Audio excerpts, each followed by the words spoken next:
Thank you. Thank you, Councilor Harris. All right, that ends our agenda for this evening. Next, we will move to the approval of previous meeting minutes. The December 6th meeting. Aye. All those in favor? Aye. All right, the ayes have it. Councilor Jones, you have it. Thank you. Communications and reports from the mayor, other city officers, city boards, Madam Clerk. I do have a break location from Massachusetts Electric Company and Verizon, respectfully requesting the City Council for permission to relocate a pole on Elm Street on the easterly side of Elm for approximately 12 feet southerly from the current location. This pole relocation is necessary in order to accommodate the new driveway at 113 Elm Street. All right, so we'll refer that to Public Works. We will. Thank you. Okay. Yes, of course, Councilor Adams, it won't be a dump pole. On that, yeah, I don't like polls. I know. On that, if I could ask a question of the DPW Commissioner. He actually is not here this evening. We did not anticipate needing him further. So Well, I just wanted to get an update on his effort to have National Grid repair the trenches and essentially hold up to their side of the bargain when they're opening up streets and sidewalks, Gotcha. which this calls for. Before we allow them to continue to open up more, let's see how they're doing on the 50-60% failure rate on the ones that the commissioner had notified them. So through anyone, if we could get that information. I think Mr. Walker when that is comes back up. diligently taking notes about that. Thank you.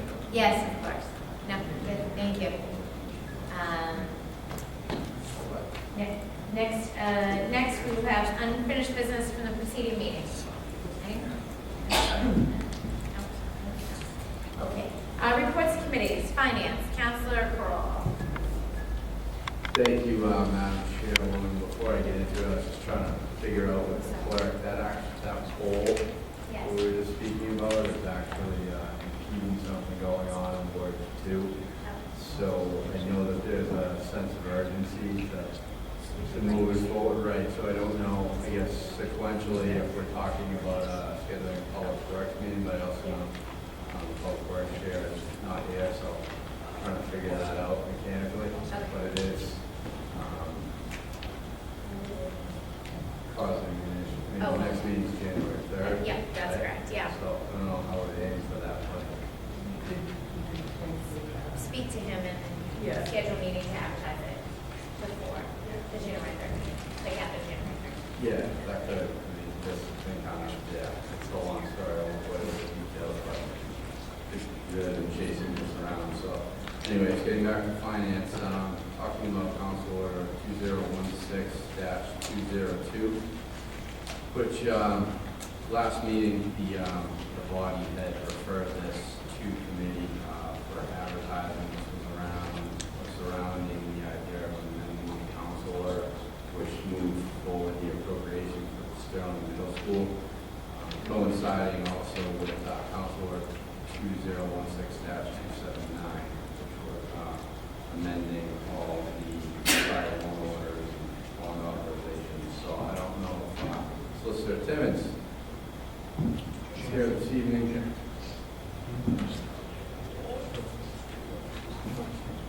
Or the mayor's representative, either or.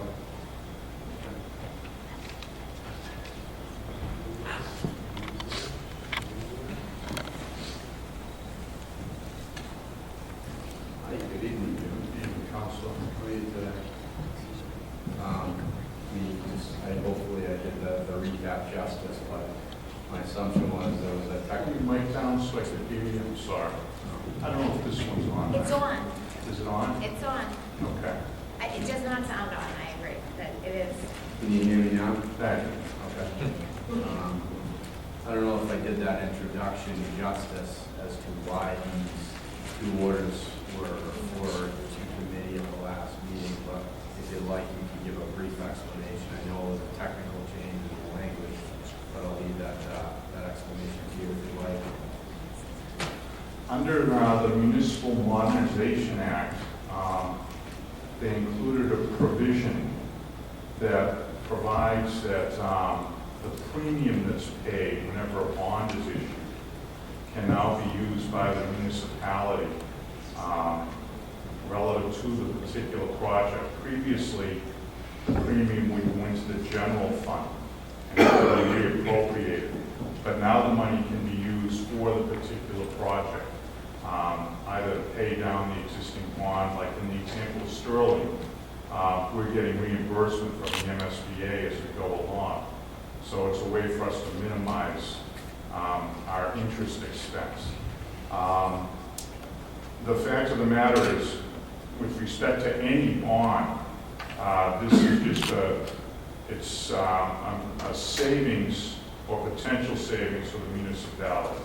So this gives a tool in the toolbox of the municipal finance department to help save money when these bonds issue. The timing of it was such that it came after the Sterling bond approval by this body.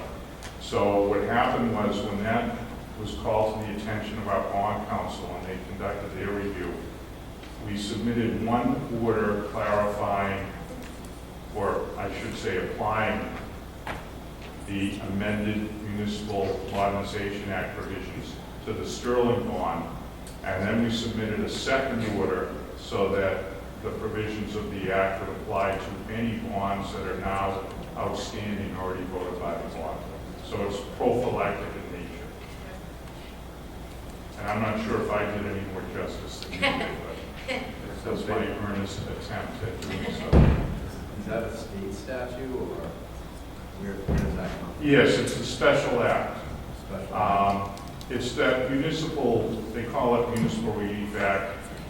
This particular administration called it the Municipal Modernization Finance Act. And it has different provisions with it. So basically, when this was brought to our financial advisor's attention, that we weren't in accordance with this new act, it was strongly encouraged that we get in accordance with this new. Yeah, it was a timing thing. It wasn't that we weren't in accordance, it's that we just issued a bond approval for a school project. The timing on that was driven by our MSBA approval process. So that came out in September. And then the state acted on the municipal modernization shortly after. It was signed into law, I think, the first week in October.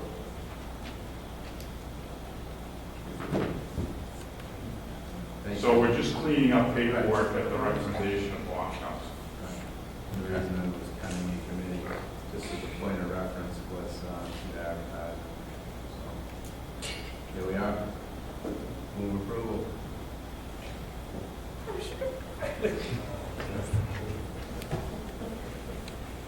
Motion approved by Council Crowe. Seconded by Councilor LaForest. On the motion, anyone else to speak? No? Okay. Please, Madam Clerk, take the roll. Council King. Yes. Council Crowe. Yes. Council Vaughn. Yes. Council Harris. Yes. Council LaForest. Council Leeang. Yes. Council Calhoun. Yes. President Hughes. Yes. President. Okay, thank you. Okay, so this is the loan order, right? 279, yeah, 279. Which isn't clear.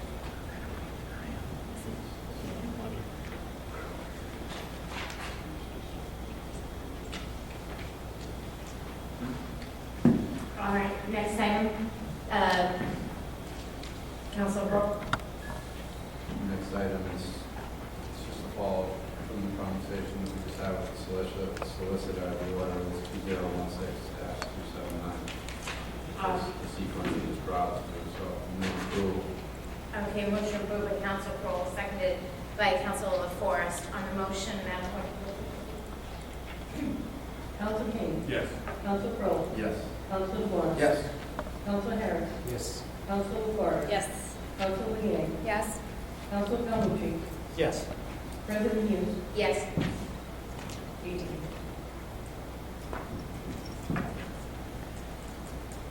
Thank you, Council Crowell. Any for the reports of committees, Councilor LaForest. For the ordinance committee, earlier we did have the ordinance committee meeting on the LDA, Council Order 2016-285, that matters continuing until January 4th. Tonight we are pulling out of committee 3 council orders that are related. We also had a public hearing on earlier this evening. It's going to be Council Order 2016-237, land taking an easement for public way purposes, Oak Grove Terrace, Independent Lane. 238A, acceptance of deed in lieu of tax foreclosure, Independence Avenue, Oak Grove Terrace. 238B, acceptance of deed in lieu of tax title foreclosure, Independence Avenue, Oak Grove Terrace. If I could, Madam President, through to Solicitor Hines. Hello, Mr. Hines. Good evening, councilors, Madam President. This is a matter that I did discuss with the members of the council when we originally brought it in before the council. And essentially, we're proposing to take an easement for public way purposes in what is currently 2 existing private ways. These are not paper streets, these are in actual use. There's residences and industrial building that are fronting on these streets as we speak. There's 2 reasons. One, it's going to facilitate an upgrade in the physical condition of those ways. They are paved, but it's in deplorable condition and need of curbing and sidewalks. And those improvements will be made by a private party as part of a non-related matter. The flip side of this, or the benefit to the city of doing it, is that there is a private parcel that fronts on both of these private ways and Independence Avenue. And you may know it's right at the town line between the town of Braintree and the city of Quincy. And for some time on the Braintree side of the town line, there was a gas station that years ago had leaks of the underground storage tanks, which were never cleaned up. The owner basically walked away and left the DEP and some other agencies to do at least the immediate aspect of the cleanup. The parcel that's primarily in Quincy was at one point in time owned by different owners. The gasoline from the Braintree parcel migrated into the soils of the Quincy parcel. So it is currently contaminated. It has been for 20 plus years. It's an eyesore at the gateway of the city of Quincy. And the real consequence to the city of Quincy is parcels that are in Quincy are currently in tax title. They're assessed in the 200,000 range by the assessor's office, and the tax title account to this point is pushing $900,000. So even if the parcels were clean, even if the private party were to clean the parcels, they would not recoup their money. So they really have no interest in doing so.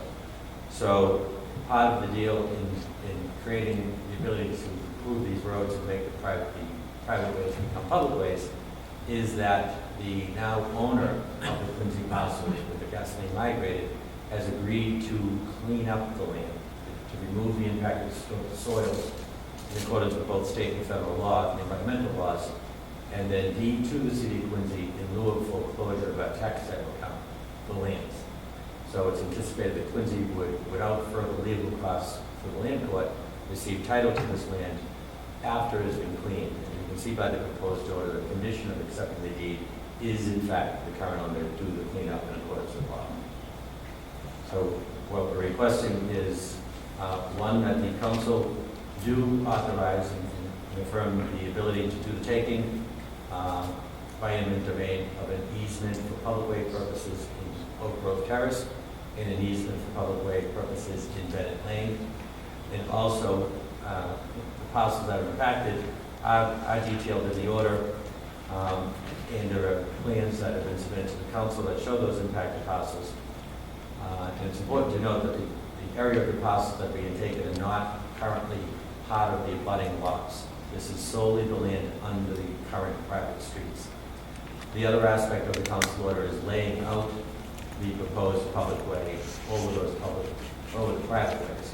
And there's additional plans that have been submitted to the council that go with this order that show the layout of those. So the council order 2016-237 would affect the taking of the several parcels and the water damages and the laying out of the ways. So we ask for the passage of 2016-237 in that regard. And then a companion actions is a vote by the council, which is order 238A, 2016-238A, which is to authorize the mayor to accept a deed of the Braintree, primarily Quincy land, after it is cleaned, a deed of gift from the current owner to the city of Quincy, so we'll have the whole parcel.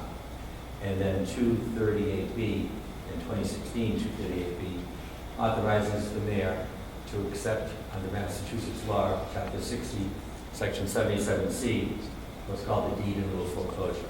This is a state statute that's on the books that allows this process to save the municipality from the added time and expense and legal fees of going through under foreclosure when the owner has agreed to give the land up. So the statute does require authorization of the council to allow the use of this section.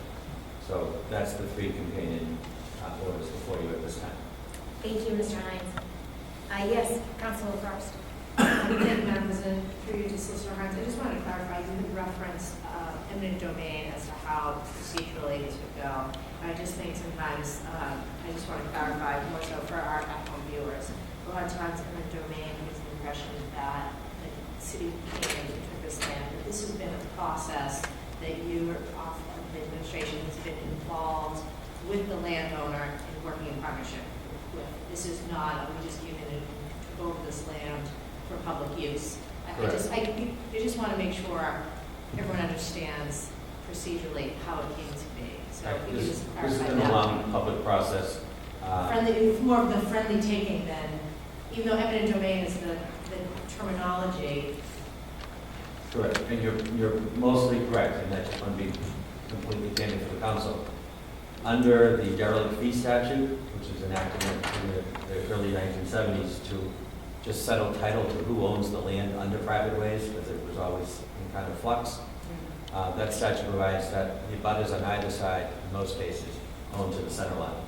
So what we're deeming the friendly taking is about 2/3 of the land by the developer with whom we are working. About 1/3 of the land is from the abutters on the other side of the private way, and we have received no objection to doing that. We did have the abutters parcels, the interest that is being taken, the easement that's being taken, we had them appraised by Stephen Reynolds, and part of this council order does the work of the damages as set forth in the appraisals. So the land in question is a private way that Correct. is now going to become a public street, A public way, yes. public way. And I know in my ward there's a lot of public, private ways that wish they were adopted and they don't meet city standards. I guess I'm surprised in hearing that they be compensated.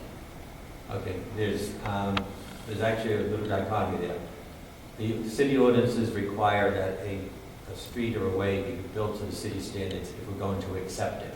And Okay. in that situation is when a developer has come in, primarily when a developer comes in and does a subdivision, and they build the road that they then want the city to assume responsibility for. So we're like, the city ordinance requires that it be built to the city standard before they'll accept it. So as part of the development ongoing amidst this project area, the city street is being built by the developer. It will then, once the deed comes back, become a public way. It will be built to standard. The cost will not to be incurred by the city, rather by the developer. Correct. And the obligation of the private developer to do the build-out of these proposed roads in Quincy is put on them by the planning board orders of Braintree. So Braintree Planning Board understands that access to the Braintree development is through these Quincy ways. It has put the financial and the actual construction responsibility on the developer to build out the ways in Quincy while they don't get their occupancy permit for the Braintree development. And did our planning board approve any portion of the project? The development has been before the Quincy Planning Board and the Quincy Zoning Board. There was zoning relief granted that the developer has since released. They no longer need it. They acquired additional land within Braintree. So the entirety of the building and the developed improvement is in the town of Braintree, not Quincy. But the matter has been before the planning board in Quincy as needed for relief and approvals that are required in the Quincy ordinances. And then partnership as part of this project, we're talking about dirty land that's now being cleaned up and improved. Correct. There's one way. The dirty land is within Braintree or is it within Quincy?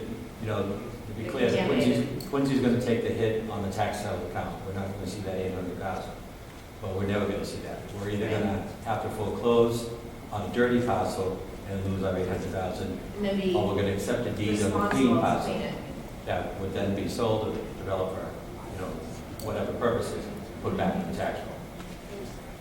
Because when we get to this property down the line, we could then potentially dispose of it to recoup some of our costs coming back from tax roll. I'm sorry, I didn't catch that. So you're saying the parcel, the clean parcel, when it gets deeded to the city, in addition to the way, we could then dispose of it at a future date?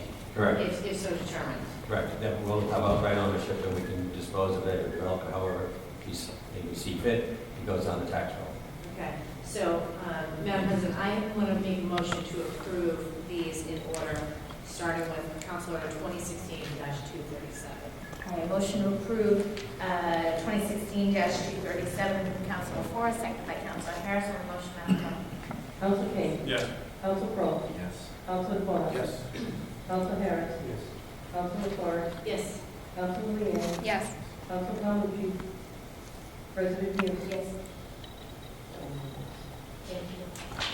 And motion to approve Council Order 2016-238A. Motion to approve Councilor Forrest, seconded by Councilor Harris. Madam Clerk.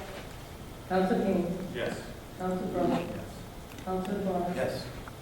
Council Harris. Yes. Council Forrest. Yes. Council Leeang. Yes. Council Calhoun. President Hughes. Yes. And Council Order 2016-238B, motion to approve. Motion to approve Councilor Forrest, seconded by Councilor Harris. On the motion. Council King. Yes. Council Crowe. Council DeBon. Yes. Council Harris. Yes. Council Forrest. Yes. Council Leeang. Yes. Council Calhoun. President Hughes. Yes.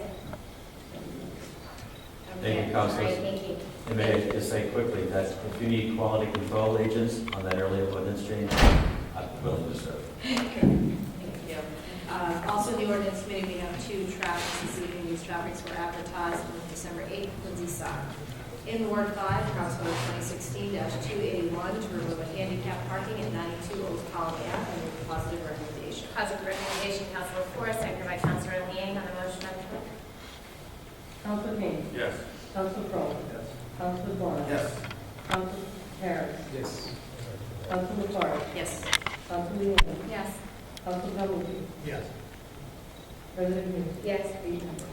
And in Ward 6, Council Order 2016-282 to add handicap parking at 56 Holyoke Street and with positive recommendation. Positive recommendation, Councilor Forrest, seconded by Councilor Calhoun. On the motion, Madam Clerk. Council King. Yes. Council Crowe. Council DeBon. Yes. Council Harris. Yes. Council Forrest. Yes. Council Leeang. Yes. Council Calhoun. President Hughes. Yes. Thank you. Thanks very much. All right. Thank you very much, Councilor Forrest. Presentation of petitions, memorials, or remonstrance. Anyone? Anyone? You do have some? Okay. Is there anybody else besides Council King? Go ahead, Councilor Vana. Thank you, Madam President. I just want to take a moment back in time for this last year, coming up on a one-year anniversary, December 23rd, the passing of Brian McNamee, fellow councilor here, very instrumental on my political career moving forward.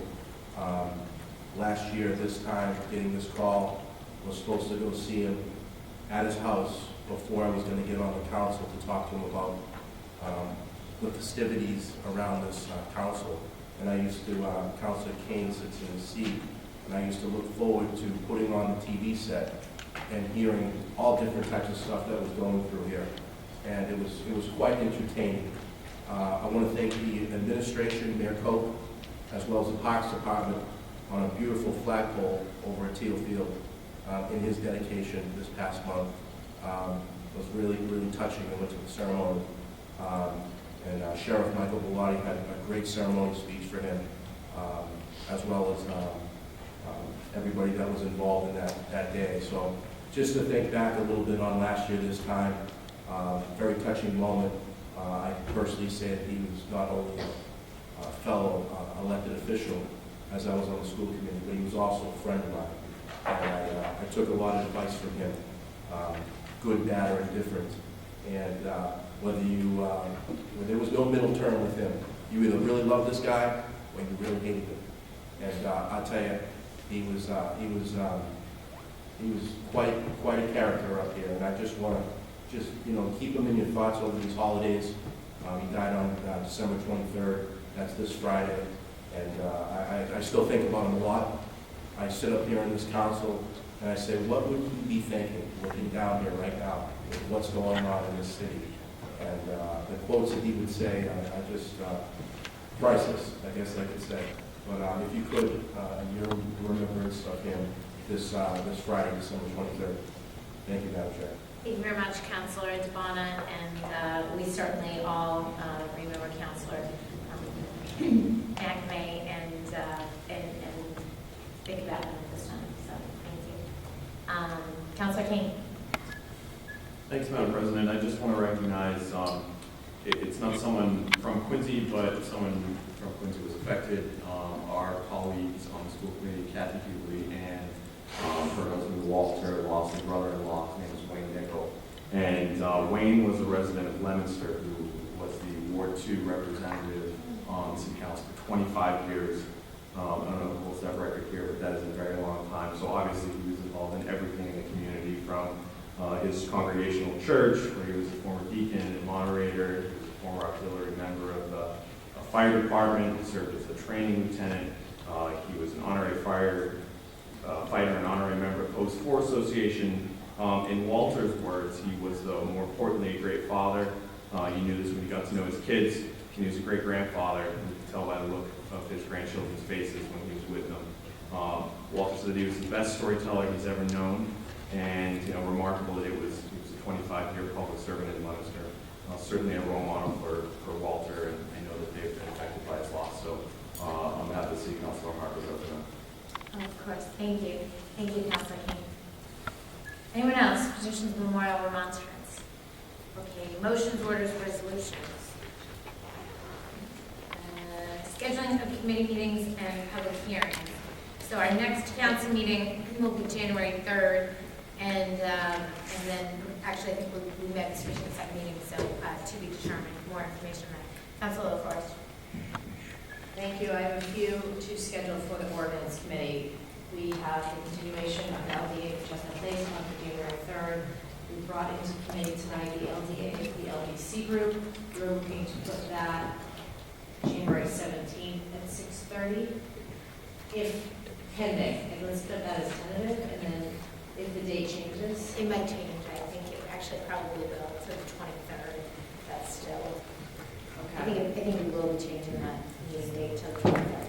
Okay, so date to be determined for that later January meeting, if we could add a committee meeting. Then we have some matters before us that require public hearings. So on that, on January 17th, now we have an issue. We have a clock, we have a 90-day clock. That clock dies on the 17th. So that's really the 3rd, I guess. Can we maybe move this to the 3rd? You want to do that in case the 17th gets moved? Okay. So in ordinance committee, we have council order 2016-256, 257, and new that have been pending from Verizon Wireless. Then we now have -288. We're going to go on the 3rd. Well, we have the 6:30. Where did we have? We had 7:15, 7:20, 7:25.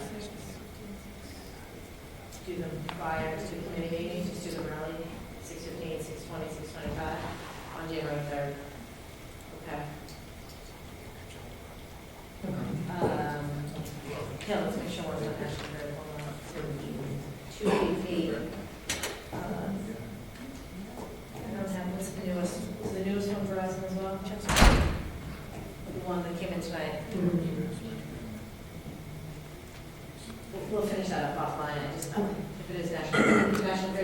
everyone doesn't need to go that night, can go to the second meeting. If it's National Grid, I'd rather, I think we're gonna have some Q&A with National Grid, sure. Okay. So to be determined on that. Okay. Okay, thank you. Thank you. Thank you very much. All right, anybody else? Yes, Council Calhoun? Oversight Committee needs a public hearing on the wage enforcement, underground bonding things, just squeeze them in between the ordinance and the council meeting that same night. Third. Yeah, I don't know. Okay. All right, thank you. Anyone else? All right, well, before we adjourn, I just want to wish everyone a Merry Christmas, Happy New Year, and thank you all for a great year, and look forward to seeing everybody in 2017, wishing all the viewers at home Merry Christmas and a Happy New Year for the at-home viewer. Merry Christmas, Happy New Year from all of us here, and please be safe, be happy, and enjoy your holidays. So, with that, motion to adjourn, Councilmember Shay. Yes. Yes. Why? Should you